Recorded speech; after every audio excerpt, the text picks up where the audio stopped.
title of this book is Why Do I Still Have Thyroid Symptoms When My Lab Tests Are Normal? So, we're going to talk about that. The thyroid is in the neck. It stretches over the Adam's apple, and what it does is it actually regulates our metabolism.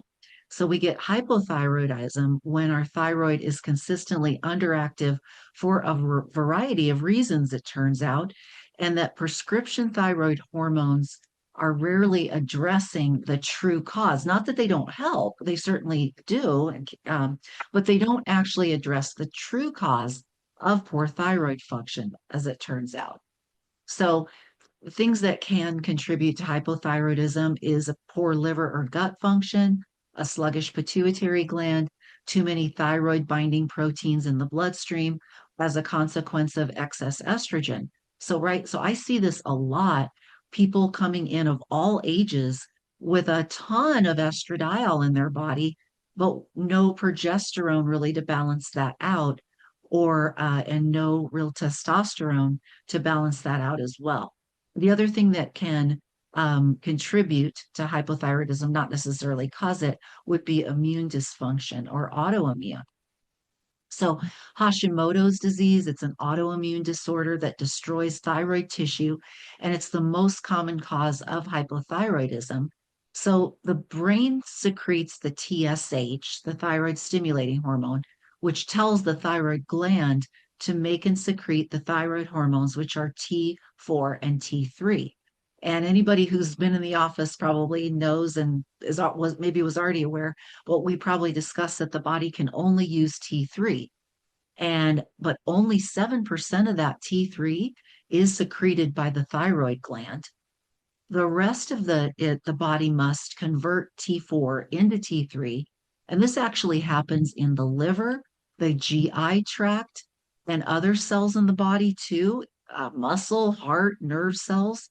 And T3 goes into these cells to activate genetic thyroid controls, as it turns out. 20% of T4 is converted to T3 in the intestines. But guess what? The only way it can do that is in the presence of healthy gut flora. So somebody's gut flora is off, it's not going to happen. So nutritionally supporting hypothyroidism is really important because the thyroid does so many important functions in the body, and the body can actually become impaired if the thyroid's not functioning correctly.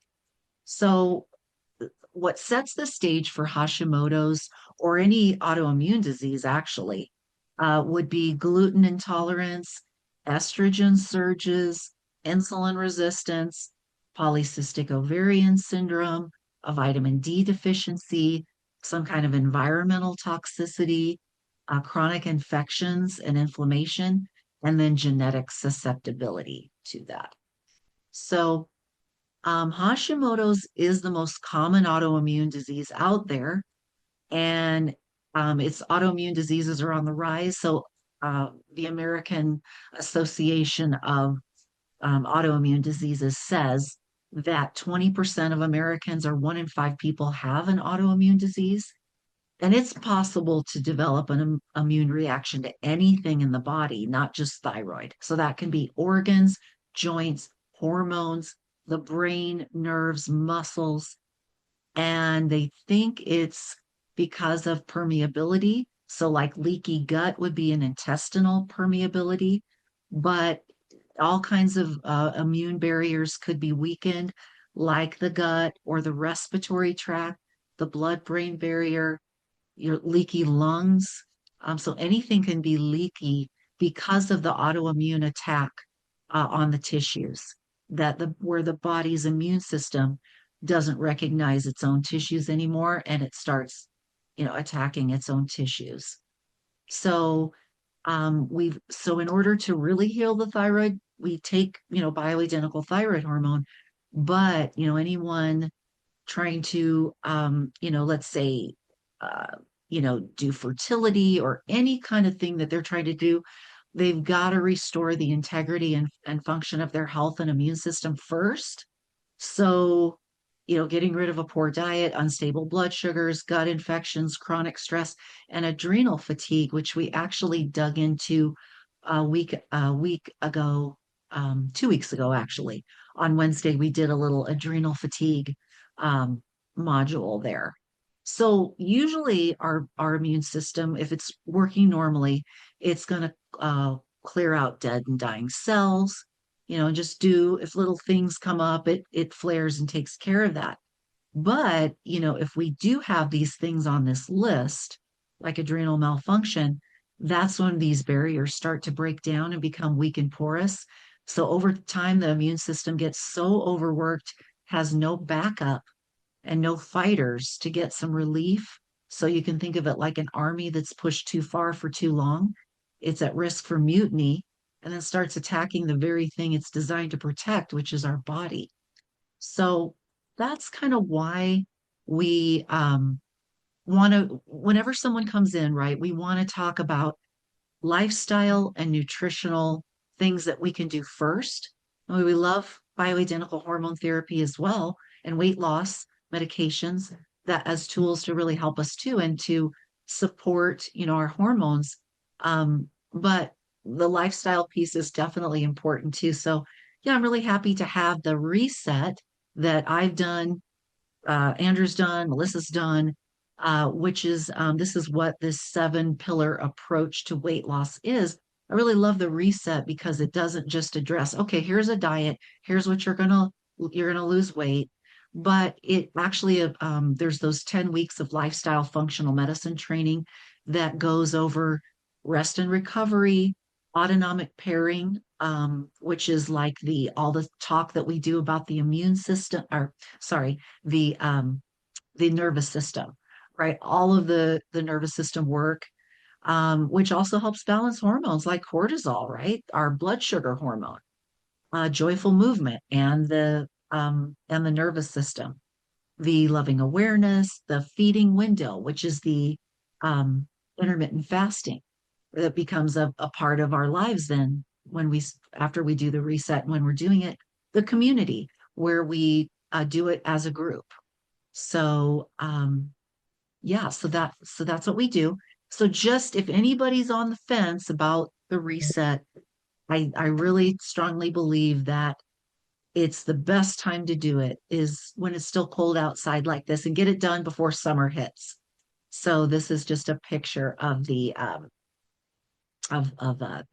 flyer, which you can also access through the website.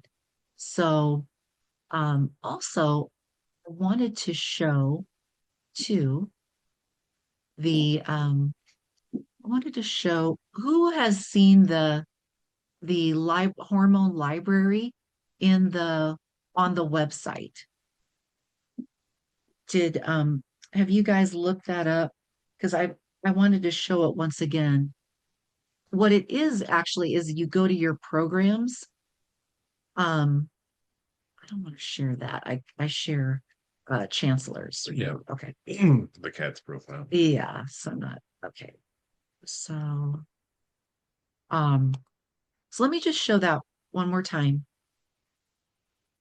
And also the morning routine. If you guys haven't gotten the morning routine for free off of the website, it would be great to do that. So let me Share it. Yeah. share this. Okay, so share. Let me share, and I'll share that. Okay, so here we are in. Is it being shared? Yeah. Yes. Okay. So here we are sharing. Oh, it disappeared. That's weird. It's not. Oh, okay, good.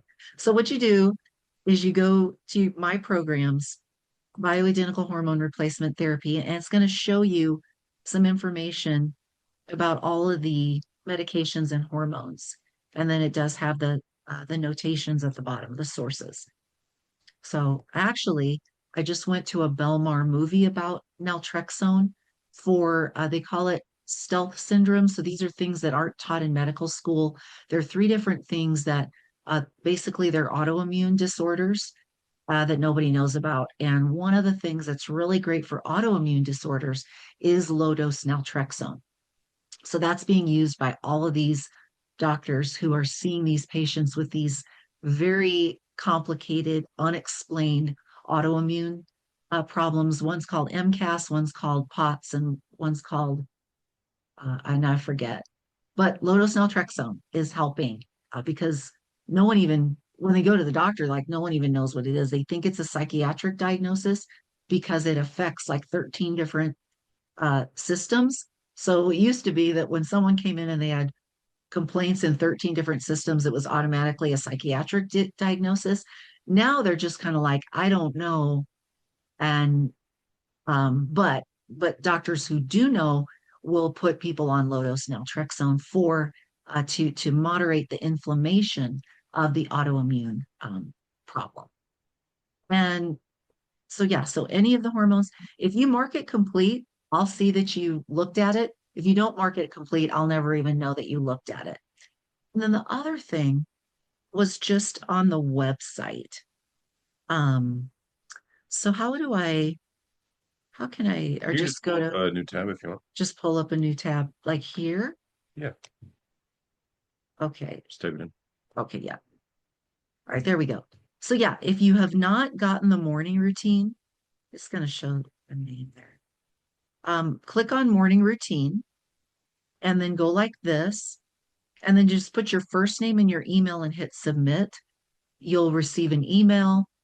You download it and you can print it out. And it's this wonderful free information about how to change your morning and change your life, and how to increase your energy and focus, lose stubborn weight, balance your hormones, just with how we get our mornings started. So take advantage of that if you haven't. And then the metabolic and lifestyle reset, that is all another flyer right there. And you can even sign up too at the bottom if you want to. So I know I've gone over that before. So